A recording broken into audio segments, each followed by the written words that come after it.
할렐루야. 하나님의 사랑과 온천이 넘치시기를 축원합니다. 오늘 3월 12일 목요일 날 아침입니다. 오늘 말씀은 엘리야와 엘리사의 경험을 통합해서 같이 한번 생각해 보려고 합니다. 사실 엘리야의 경우는 지도자 본인의 개인의 탈진에 대한 문제였지만 엘리사의 열왕기하 6장에 나오는 것은 공동체적인 공포의 문제였습니다. 엘리야는 바로 신체적으로 정서적인 탈진의 문제였지만 엘리사의 종은 바로 보이는 위협에 압도된 경우를 볼 수가 있습니다. 그래서 이러한 부분들에 대해서 모두 하나님께서는 치유하시고 회복시키시는데 보여주신 그 하나님의 놀라운 역사는 다르죠. 치유와 회복이 다르죠. 그래서 이 둘은 사실은 엘리야와 엘리사의 영성은 대립하지 않고 상호 보완적으로 우리가 봐야 됩니다. 즉 회복하는 것과 인식이라고 하는 것이 통합되는 거죠. 엘리야에게는 회복이 필요 없고 엘리사의 종에게는 깨달음이 필요했습니다. 그래서 이 두 가지가 상호 보완적인 것은 바로 뭐냐면 엘리야의 영성이 없이 엘리사의 영성만 강조하면 그냥 긍정적으로 생각해 믿음으로 이겨내가는 피상적인 위로가 됩니다. 실제로 지친 사람에게는 하나님이 함께 하시니 힘내라 라는 말은 때로 더 큰 죄책감을 줍니다. 내가 부족하니까 하나님이 함께 하시지 않는가 이런 생각을 하게 주는 거죠. 오히려 그런 사람에게는 더 힘을 실제로 그 지친 것을 이길 수 있도록 해주는 것이 필요하죠. 근데 또 엘리사의 영성이 없이 엘리야의 영성만 강조하면 어떤 문제가 생기냐면 회복은 개인적인 치유로 끝나고 공동체의 불안과 두려움은 다루지 못합니다. 예를 들자면 엘리야가 치유됐지만은 그것이 이스라엘 민족 전체의 치유와 회복으로까지 나가지 못하고 있지 않습니까? 이런 부분들이 문제가 되고 있는 것이죠. 그래서 이제 엘리사가 필요했던 거죠. 그래서 이 통합적인 영성은 이렇게 작동하죠. 먼저 하나님께서는 엘리야처럼 몸과 마음을 돌보십니다.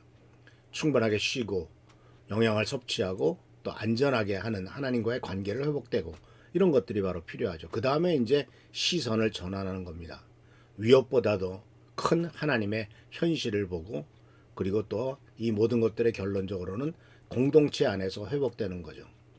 그래서 엘리야는 엘리사를 제자로 삼았고 엘리사는 사환과 함께 있음으로써 혼자서 힘들고 지쳐서 나만 남았습니다 라고 하는 엘리야의 이야기가 아니라 이제는 공동체 안에서 회복되는 것을 발견할 수가 있습니다.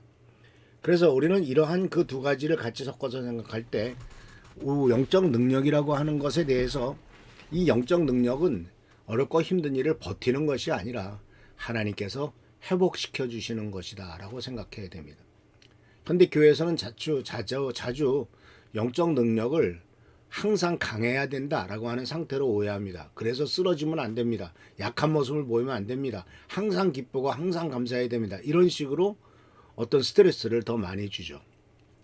그런데 엘리야와 엘리사의 이야기를 다시 한번 생각해 보면은 진정한 영적인 능력은 회복 탄력성이라는 말을 씁니다.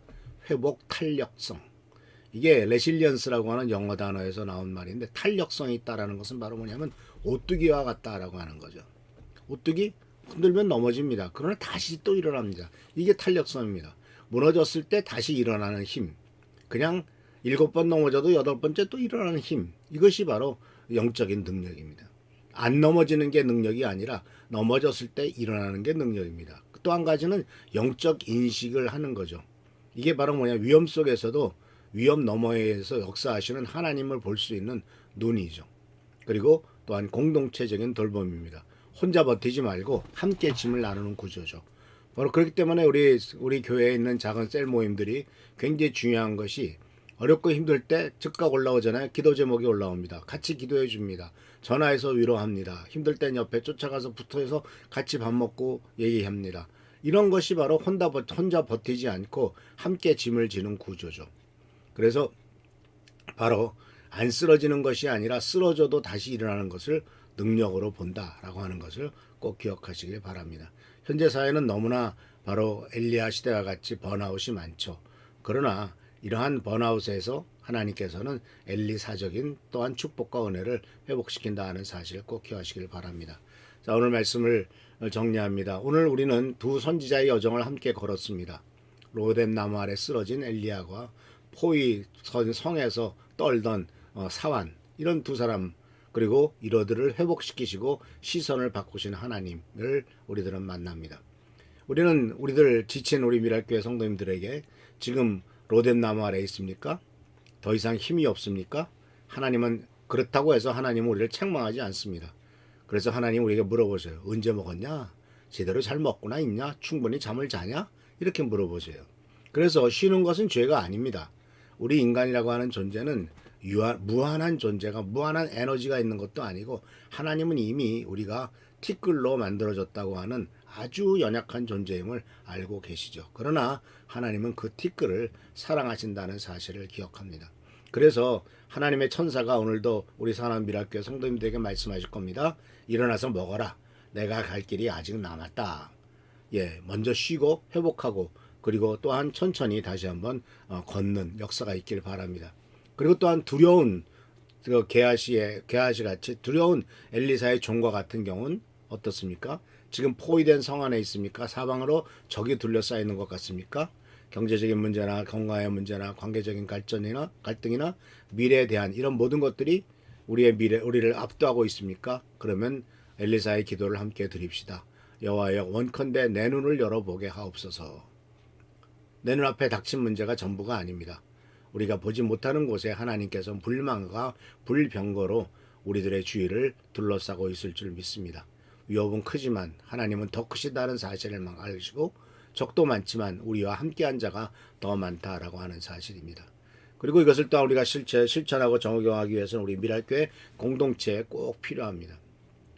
우리 서로는 나의 필요를 위해서 사용하는 존재가 아니죠. 우리는 함께 짐을 지는 공동체입니다.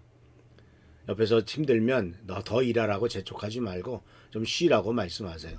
또 두려움에 떨고 있는 성도들을 보면 왜 믿음이 없느냐라고 정죄하지 말고 하나님이 함께 하셔라고 상기시켜 주시고 또 실제 우리가 하나님처럼 옆에 가서 계시길 바랍니다. 그래서 여러 가지로 힘든 성도들을 보면 외면하지 말고 떡과 물을 제공하고 또 전화하고 방문하고 실제적인 도움을 제공하는 것, 이것이 바로 우리 미랄교회고 우리 교회가 해야 될 일입니다. 이것이 바로 교회의 몸입니다. 그래서 사랑하는 성도 여러분, 하나님께서는 이제 하나님의 놀라운 축복과 은혜를 우리들에게 주신다는 사실을 기억하면서 우리는 혼자가 아닙니다. 하나님이 함께 하시며 또 7,000명 남은 자가 있다라고 말합니다. 하나님이 함께 하신다는 사실을 잊지 않고 주님 은혜 가운데서 함께 나가는 우리 귀한 성도들 되시길 축원합니다. 할렐루야, 축복합니다. 기도하겠습니다. 오늘도 주님의 은혜 가운데서 새로운 하루가 시작됩니다. 축복과 능력으로 채워주시고 엘리야와 엘리사의 영성이 모두가 다 우리에게 임하여 아버지 하나님 치유와 회복이 되고 또한 눈을 새롭게 뜨는 역사가 있도록 축복하옵소서. 주께 감사하고 예수 그리스도의 이름으로 축복하며 간절히 기도하옵나이다. 아멘. 할렐루야, 축복합니다. 하나님의 사랑과 은혜가 넘치시기를 축원합니다.